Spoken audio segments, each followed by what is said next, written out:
নমস্কাৰ বন্ধু বান্ধৱীসকল, দেখিছেনে ক'ত আছোঁ? মানে মই একেবাৰে পাকঘৰটোত ভাজি বনাই আছোঁ। ইফালে এয়া দেখিছেনে ভাজি বনাই আছোঁ। যিহেতু আজি আমাৰ ঘৰ ভাঙিছে, ঘৰ ৰূপটো আপোনালোকক দেখাম আৰু মিস্ত্ৰী লাগি আছে, সেইটো কাৰণে ব'লকচোন আপোনালোকক আমাৰ ঘৰটো কি হৈ আছে আপোনালোকক দেখাম। এয়া দেখিছেনে ঘৰ ৰূপ অৱস্থা।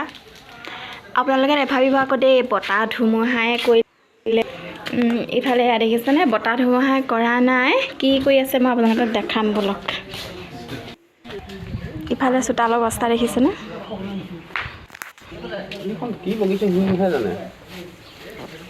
চাউলীয়া হৈ আছে হয় নাই?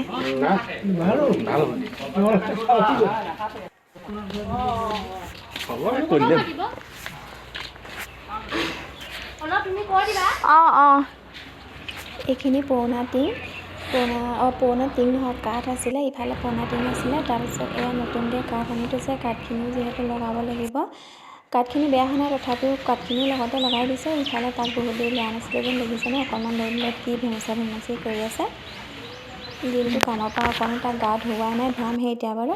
তাৰপাছত এই টিং লগাই আছে, যিহেতু ঘৰটো অকণমান ৰং দিব লাগিব, ৰং আগতেই দিয়া যে। ইফালে দেখিছেনে ঘৰৰ ভিতৰলৈ চব বস্তুবোৰ সোমোৱাই দিলোঁ, মিলৰ ঘৰলৈ, তাৰপাছত পাকঘৰলৈ চোফা টোফাবোৰ চব ভৰাই দিলোঁ।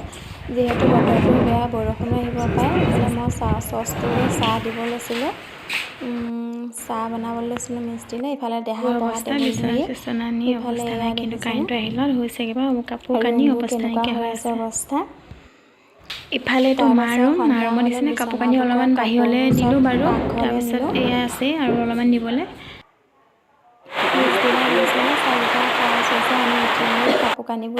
দেখিলেনে 4টা 5 কিন্তু আমাৰ ঘৰৰ অৱস্থা চোন, পানী পৰি গোটেই কাপোৰ কানি অৱস্থা নাই। দেখিছেনে বাৰু? কাপোৰ তলত আৰাম লৈ শুই আছে, আমি এয়া কৰি আছোঁ গাইজ। দেখিছেনে বাৰু কি যে আমাৰ দশা, গোটেই পানী পৰি এটা দেখিছেনে ৰুম অৱস্থা নাই। ইফালে সেইটো ৰুম দেখিছেনে? মৰ্ণিং গাইজ, দেখিছেনে আমাৰ লোকে 4টা বজাত ঘুমটি মাৰি শুইছে, আমাৰ অৱস্থা এয়া। ইফালে তাত চোফাত বাপেক পিতে শুই আছে, মই এই তলতে পাতি এটা পাৰি পিনি আৰু বহি আছোঁ আৰু আমাৰ কপাল। তাৰপাছত ইমানেই বৰষুণ দিছে নহয়, মানে ক'বলৈ কিন্তু আমাৰ যিটো মানে আছিলোঁ পাকঘৰত, সেই পাকঘৰটোলৈ পানীখিনি বাগৰি আহিলে। ইফালে দেহা সেয়া চোফাটোতে শুৱাই থৈছোঁ কাপোৰটো। ইফালে আমাৰ দেখিছেনে ইনভাৰ্টাৰটোৰ ওপৰত টিং দিব নোৱাৰিলোঁ কাৰণে সেইকাৰণে ছাতি এটাকে দি থৈছোঁ ইনভাৰ্টাৰটোৰ ওপৰত। তাৰপিছত চাওকচোন আমাৰ ঘৰৰ ভিতৰৰ অৱস্থা।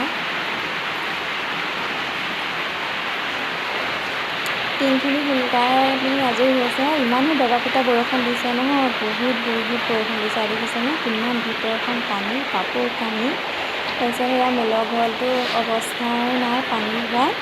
তাৰপাছত আমি তিনিটাই পানী টুকি যেন তেনে অকণমান মূৰটো উলিয়ালোঁ। পাছবেলালৈ ৰ'দ দিলেগৈ। আজি আকৌ মিস্ত্ৰী আহিছে। আমাৰ যেন যি অৱস্থা হ'ল, আগত ভিডিঅ' আপোনালোকে দেখিছিল চাগে, গোটেই পানী দুনি টুকি আজৰি হৈছোঁহে। এতিয়া আকৌ মিস্ত্ৰীৰ কাৰণে ভাত বনাই আছোঁ। আজি মিস্ত্ৰীক ভাত দিয়া দেৰিয়ে হৈছে, যিহেতু পানীটো টুকি আজৰি হ'লে আমাৰো দেৰি হ'ল। আজি মাংস অকণ আনিবলৈ ক'লোঁ, যিহেতু তেওঁলোকেও কষ্ট কৰি থাকে, সেইটো কাৰণে জুইতে মাংস বনাই আছোঁ।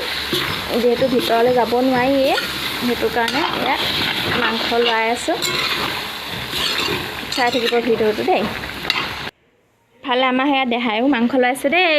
হাই কৈ দিয়া, ভালকৈ কোৱা আকৌ, ভালকৈ কোৱা।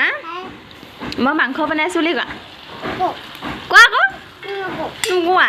এইয়া দেখিছেনে মাংস। তাৰপাছত এয়া নতুন টিং আনিলে, লগাবলৈ লৈছে বাৰু। এয়া ঘৰটো